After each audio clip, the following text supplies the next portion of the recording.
and Davis means business. A couple of housekeeping. We'll do introductions in the chat in a minute.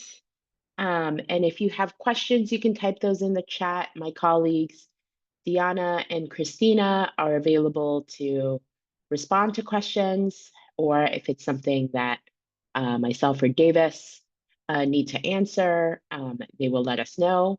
We will have time at the end of the session for question and answers. So hopefully we can get all of your questions answered. Today, we'll be doing an introduction to cooperatives, talking about the steps to creating a worker cooperative, what is involved in designing your co-op, and talking about legal considerations when you start your co-op.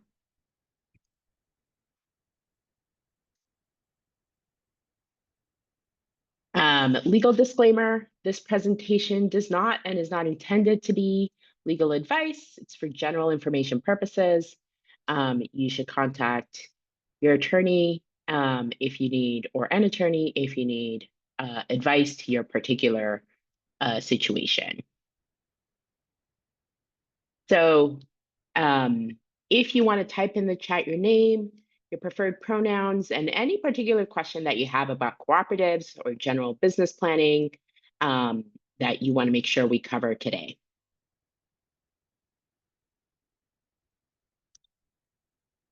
As I mentioned, we are the Shared Ownership Center.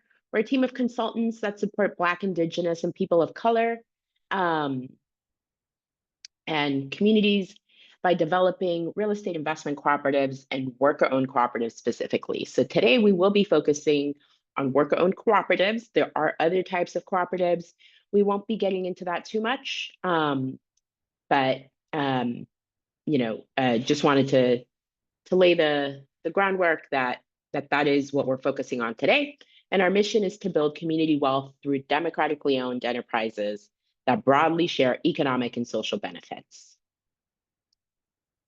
This is our team. With us today is Christina Nicholson, Diana Siegel-Garcia, and myself, Patty Viafara.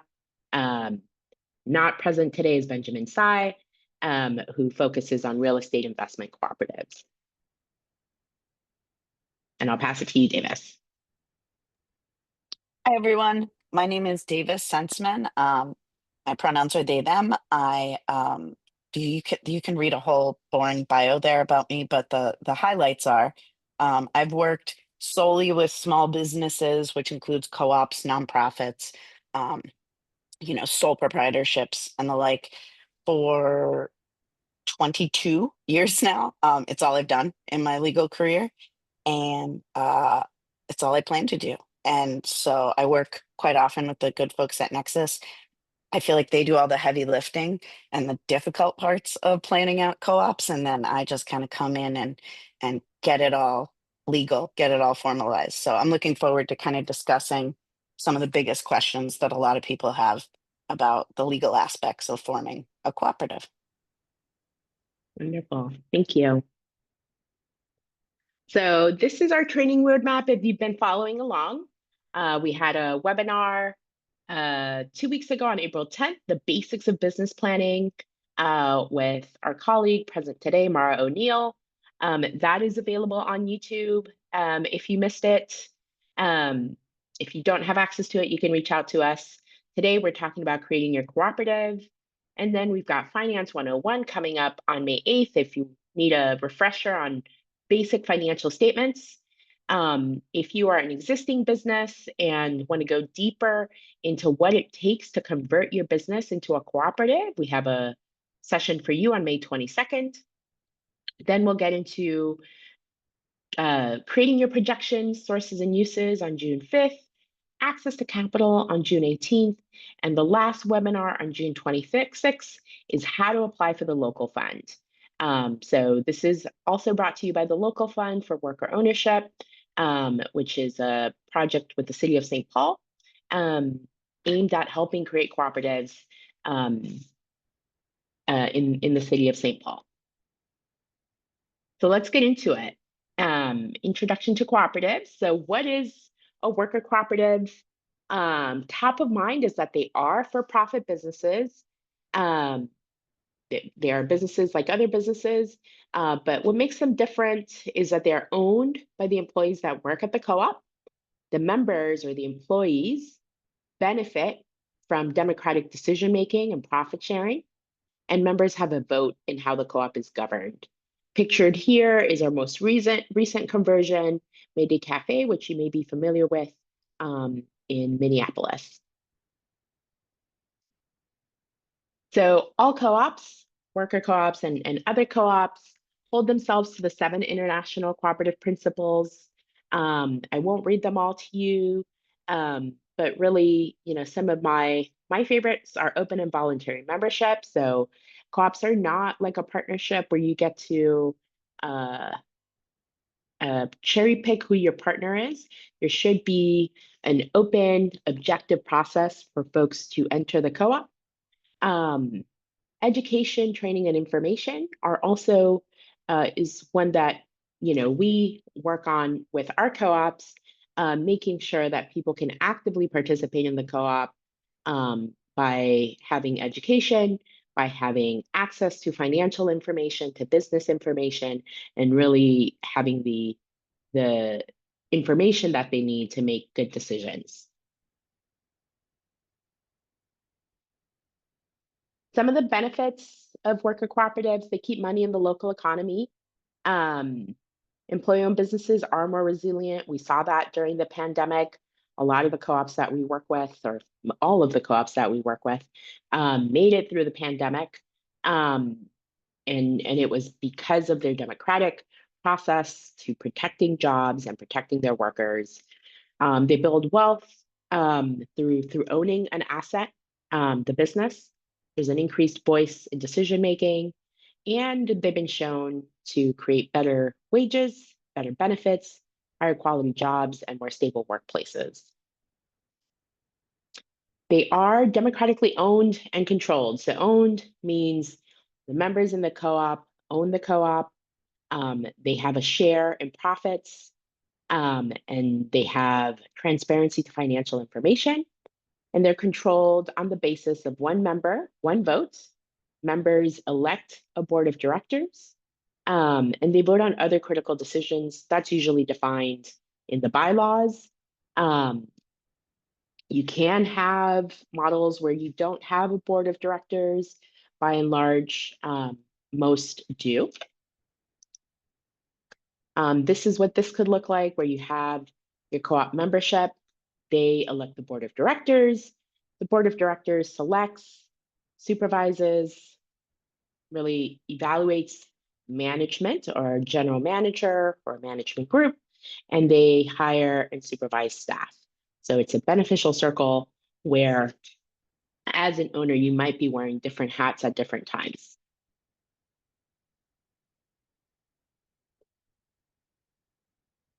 What makes them different from traditional businesses? So entity choice, we'll get into that later, but in Minnesota, you can be a 308A or a 308B.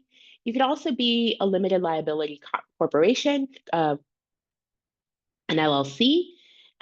So these are your options if you want to be a cooperative. And what makes them different from a traditional corporation is that patronage or profit sharing in a cooperative is tax deductible to the business. So that's a really great benefit that allows for that profit sharing not to be taxed twice, as it is in traditional businesses. Co-ops, in order to gain this benefit, are governed by the IRS subchapter T, which is what governs cooperatives. I see some things in the chat. So one of the questions we often get are, can co-ops be nonprofit? Most are for profit. That's what's most common, and really that underlying business is what provides the ability to build wealth and to continue the business going. When a nonprofit wants to govern itself like a co-op, this is often called a self-directed nonprofit. You can learn more about that from the Sustainable Economies Law Center. We don't really work with self-directed nonprofits. We work with for-profit cooperatives, but there is an option for folks that are in the nonprofit sector that want to have democracy built in within their nonprofit. So if you're a member of a co-op, there is some financial risk. You can see here one of our clients in St. Paul, the Improve Group, and Christina, my colleague. So members enjoy limited liability protections because there is a business between the individual member and clients. There's some protection of your individual assets. The most you can lose is your buy-in. We'll talk about what that is, and any profit sharing that hasn't been paid out. So it is an investment when you join a cooperative. Your money is not sitting in an account somewhere, not actively being used. But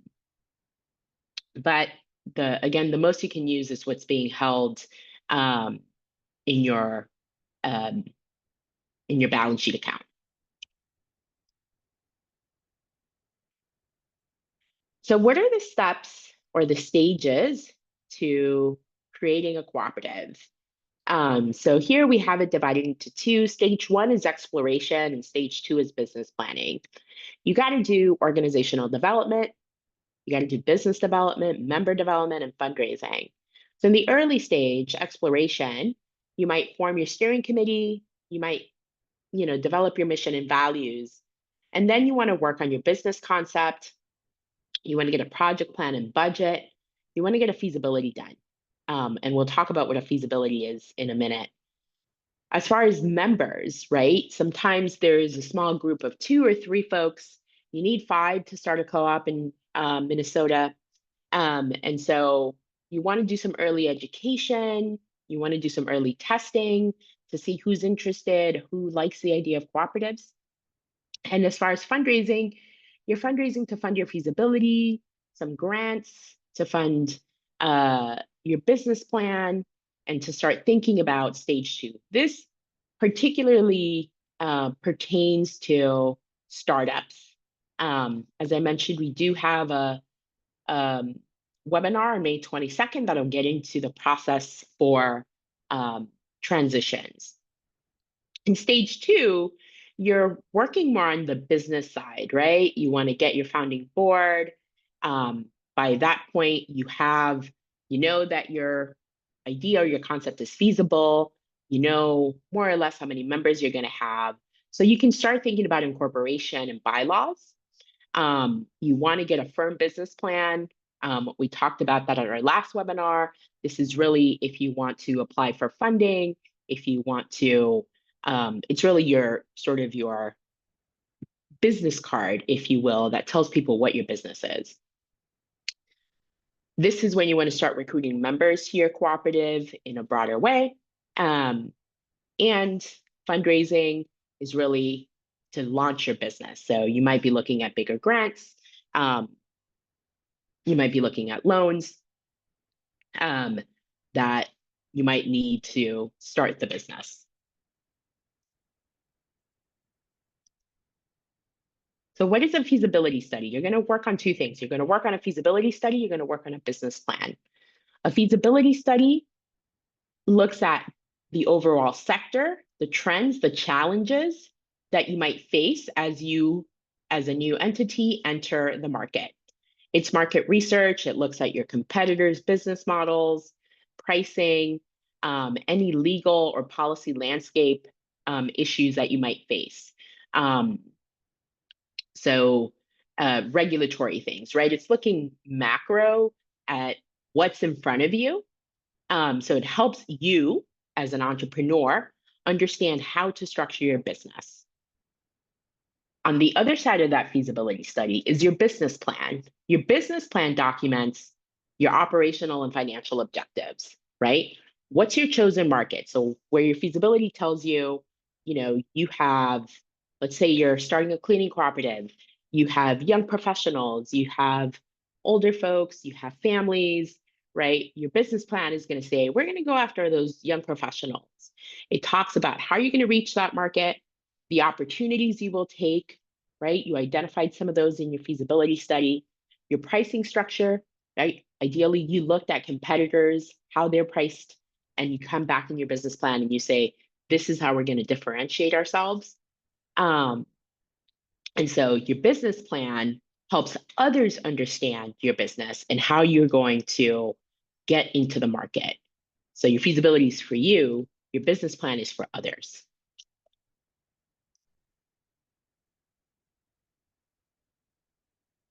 I see a lot of chatter. Should I stop here or keep going? Keep going. Okay. So what are you looking at when you are doing cooperative design? Um, you're talking about designing your governance. So will you have a board? How many folks will be on the board? What decisions does the board take? Who gets to be a member of the cooperative? How will you distribute patronage or profit sharing? Um, so these big decisions that sort of govern your business. You'll define the authority that the board has, what decisions management is going to make, what decisions the membership is going to make. So you have three groups in a cooperative, and you want to define early on, right? You're not going to get into too much detail because you'll never have answers for everything. You want to define early on what each group is going to have authority over. You want to balance rights and responsibilities of different classes if you choose to have different classes. Um, that design process, you also getting a deep understanding of democratic principles and how to implement that into your business. You're building capacity and leadership within the co-op. So usually that steering committee becomes the board, becomes early management because they have an understanding of what the plan is. And then really the objective of co-op design is ultimately to come back with a set of bylaws. So in a co-op, we just talked a little bit about who gets to be a member. Co-ops set minimum requirements of who is eligible for membership or ownership. It's customizable, but it should be fair and equitable. So it should be open to anybody who starts working there should have clarity on how they become a member. Some of the things that folks use are a recommendation from another worker owner, having worked at the co-op for a certain amount of time or a certain amount of hours, or completed basic or in-depth work trainings or cooperative training. So having knowledge of cooperatives. We talked about a buy-in. So a buy-in is the amount of money that a worker pays to become a member or an owner. It's essentially their equity stake in the cooperative. Most cooperatives allow for folks to pay their buy-in over time. And there's a wide range of amounts. I've seen it as low as $10. I've seen it as high as 15,000. It really depends on the type of business um, that you're creating, who your employees are, how easy you want to make it to join the co-op. And so there's the point is there's no right number. It's really dependent on just sort of the whole package of co-op design that you're creating. That buy-in gives that member the right to one vote and the right to receive profit sharing. It's meant to be accessible, but still meaningful. And as I mentioned earlier, you can lose it if the co-op goes under, if the business, just doesn't succeed. But otherwise, it gets returned to the member when they leave the co-op. So I will pass it to Davis. And I can run the slide deck if you just want to tell me when to go to the next slide. Perfect. All right, so we're going to get into, like I said, the kind of nitty gritty, the easier part, the kind of step 2 legal considerations. You're thinking about these when you're in stage 1, but we're really kind of putting pen to paper in stage 2 when we're getting them drafted. All right, we can go to the next slide. So the first question, the first legal question for a co-op, a new co-op that's forming or a company that's converting into a co-op is which type of co-op do they want to be? And we refer to those by the Minnesota statute number that that describes and creates that type of co-op. So Minnesota 308A is the original co-op statute in Minnesota. It's the only one we had for a very, very long time. And it's kind of what a lot of people think of as a traditional co-op. Um, what you'll require from a legal standpoint is a board, articles of incorporation, and bylaws. We'll talk a little bit more about those. And the only people who can own that co-op or who can have any membership are people who sign the membership agreement, people who have become kind of fully members of the co-op. You can't have outside investors or really anything outside of a traditional member owner in those types of co-ops. So there were different kind of categories of co-ops that for a while, for I'd say a number of years, were kind of um, thought about the fact that in certain situations, they might want to have someone who wouldn't be a full member of the co-op, maybe didn't work at the company or, didn't otherwise qualify or want to be a full member, didn't want to do um, some of the requirements that a member is required to agree to, but wanted to invest in that co-op in some way, or they wanted some non-traditional financing that would allow um, someone other than a member to have an ownership interest in the co-op. So in 2003, the Minnesota legislature created Minnesota Statute 308B, and that basically created a different kind of cooperative that allows outside investors. And so there's a lot of opinions about these two different kinds of co-ops. There's a lot of thoughts about them. Theoretically, and this is kind of what a lot of folks point to who aren't such big fans of 308B, they say, well, an outside investor could end up with 99.99% of the ownership of the co-op and up to 85% of the profits because the statute says there has to be some member owner, and those member owners have to own at least 15%. The most you can have in investments is 85%. So some people say, well, this defeats the original intent of cooperatives because now everybody doesn't have to be a member. That's kind of an extreme case, and you can kind of you can safeguard against that in your bylaws. You can limit how much outside investment you can have. um, but I just always like folks to know there's some controversy around 308B. You might work with someone who might have really strong opinions about 308A versus 308B, but they're both options, and either one can work really well in a lot of situations. So there's not really a just one size fits all kind of um, co-op. It's not like, oh, every co-op that does XYZ should be this kind, and every co-op that does, ABC should be this kind. It's really let's look at the goals of the co-op. Let's look at what the members are comfortable with. Let's look at what we think we might need in the future, and then set up as 308A or B. Okay, we can go to the next slide.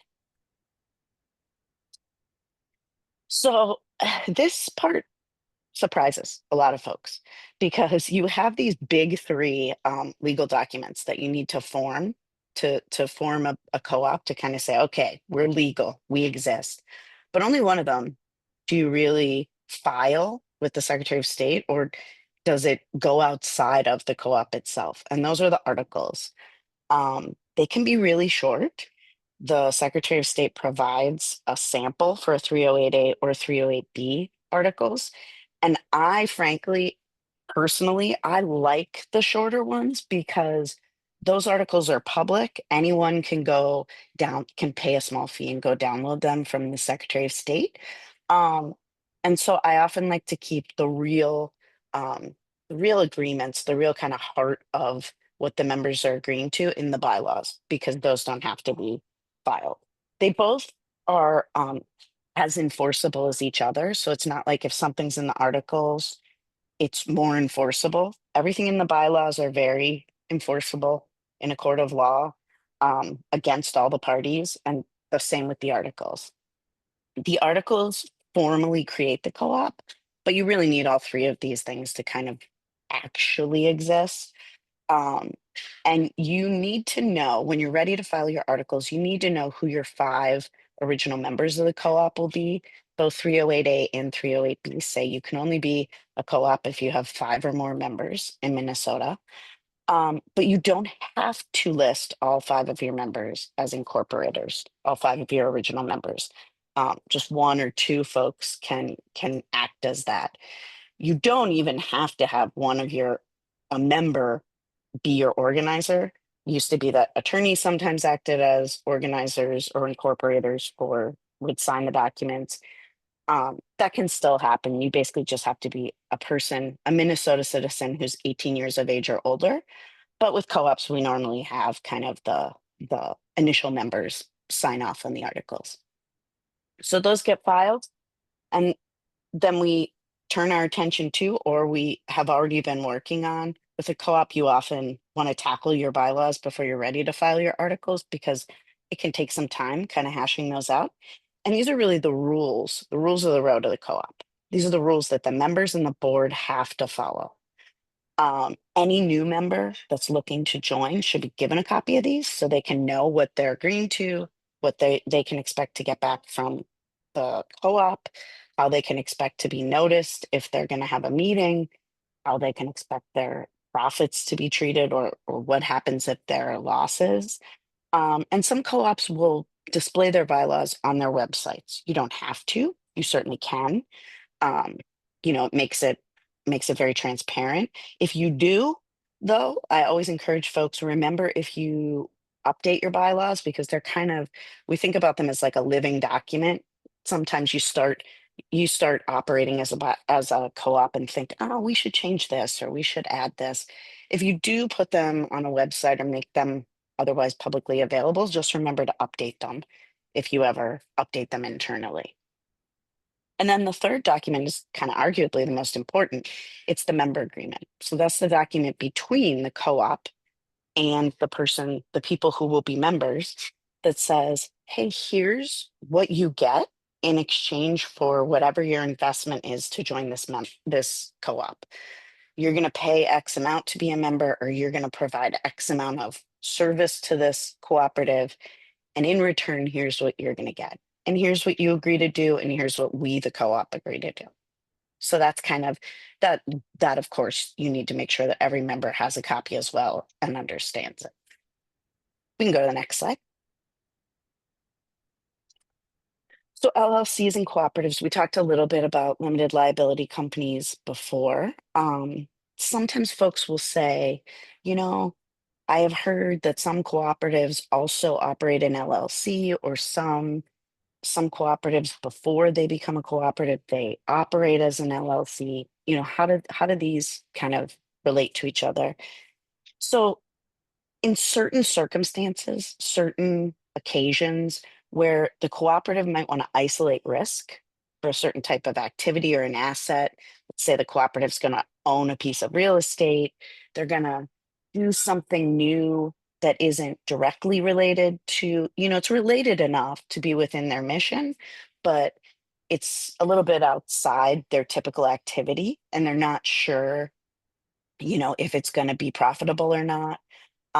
If they don't have yet the 5 people they need for actually filing the cooperative, all those different situations, if for some reason they have a group of members who couldn't meet the membership criteria, those are all situations where it might make sense to either set up an LLC first and operate under there until you get to your 5 people, or until you're done with whatever it is you need to be done with, or to have a co-op and an LLC kind of operating simultaneously. Maybe the co-op owns the LLC. Maybe you use the LLC for a little bit of time, and then once you're ready, once you have your 5 people and once you've got everything set up, you switch over to a co-op. Um, Folks often think, okay, so maybe we've looked at it and we've decided we should have an LLC first. Then should we convert it to a cooperative? And conversion in this sense is like has a specific legal meaning. It can be done in Minnesota, but often it's simpler and less expensive to sometimes, if you had a reason to have an LLC first, to run that LLC, get your co-op set up, and then have the however many members of the LLC there were, kind of just do a very simple few pages agreement that says, hey, we're switching all our assets, all our equity, all our operations over to this cooperative. Just because conversion, it can happen. The statutes contemplate that it could happen, but sometimes it's just a lot more um, tricky. And so, if there's a reason to have an LLC only for a specific period of time, sometimes we decide. And that's really not something you setting up the co-op would need to worry about. That's like for the accountants and the attorneys to say, okay, what makes the most sense here? What's going to be the easiest, honestly.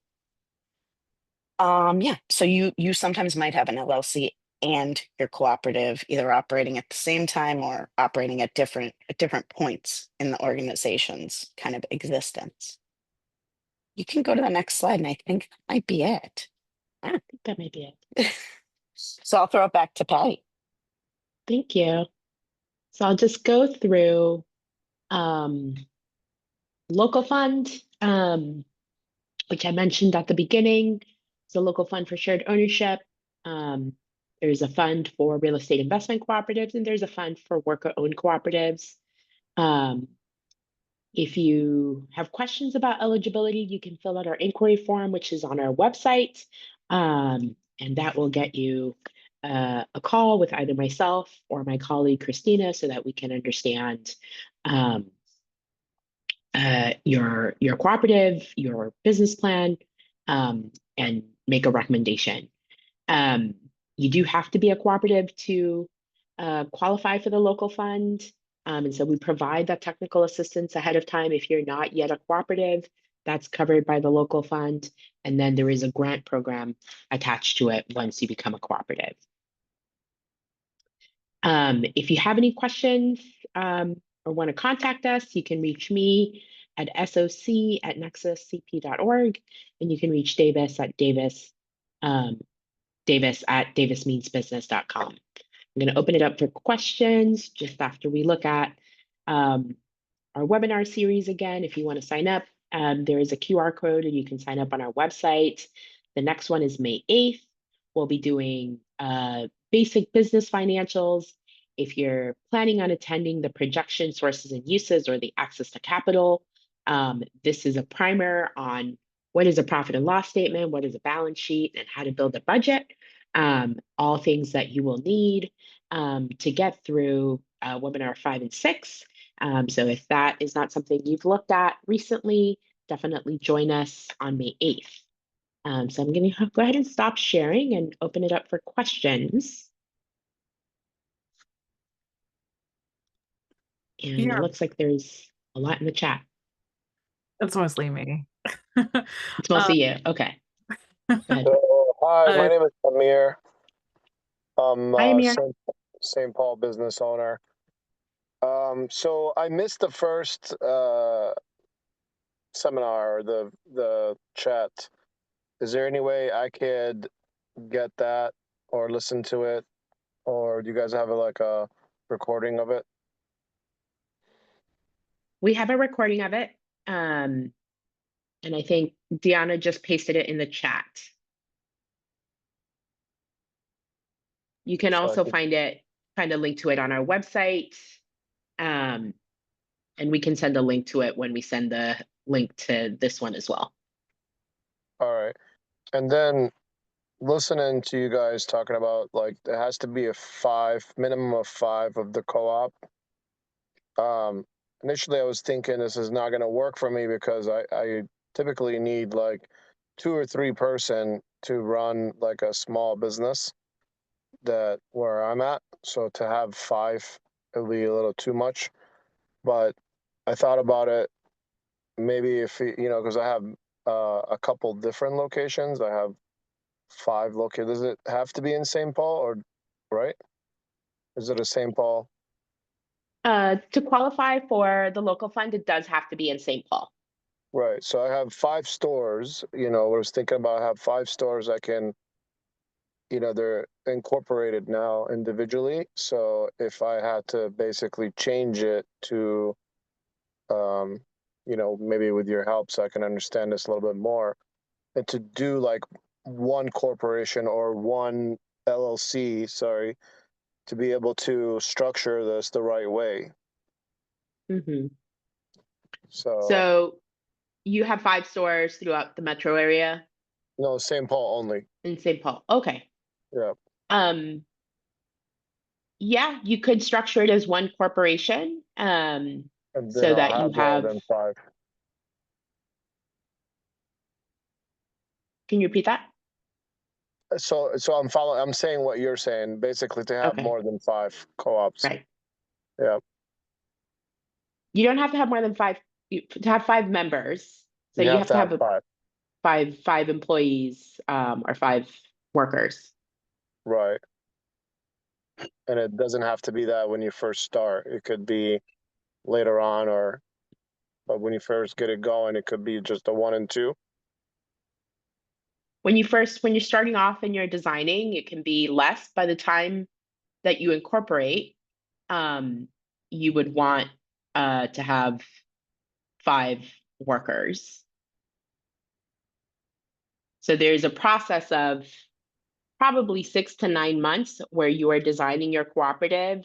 Mhm. You're making the decisions that you're going to put into your bylaws. So Mhm. during that time, it can be a smaller group. But by the time that you incorporate, you need 5 folks. All right. Okay. Well, yeah, I'm excited to kind of listen in more to what you guys have to say and kind of learning a little bit more about this, seeing if this is a good fit for me. And Okay.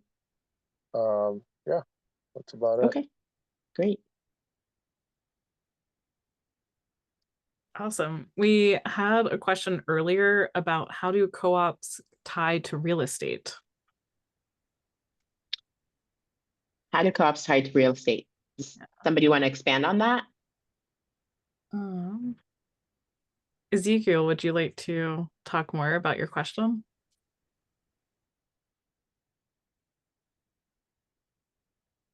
Yeah, thank you. I'm just trying to know if anybody interested in investing in a real estate, if they can do co-op, and also because right now I see that in Minnesota people have like app zoning, people develop multiple multi-family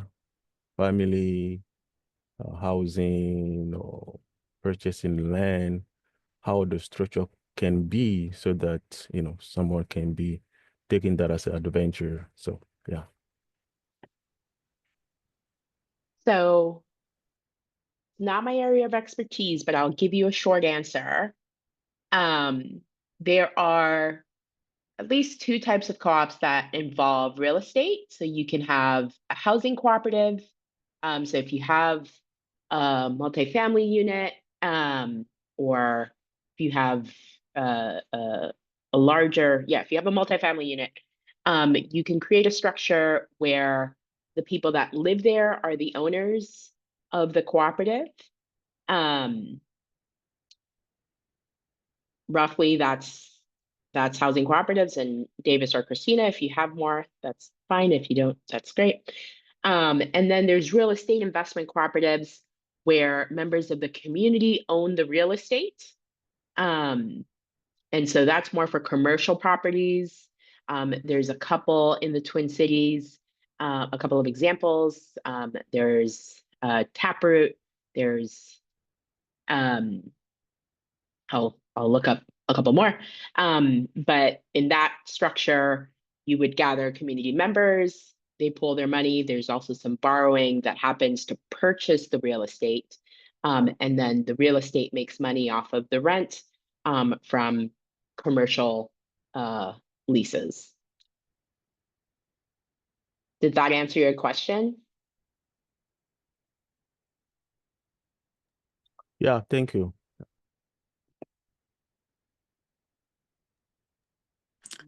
We don't have any other questions, so if people want to just get off their mic and ask directly, please do.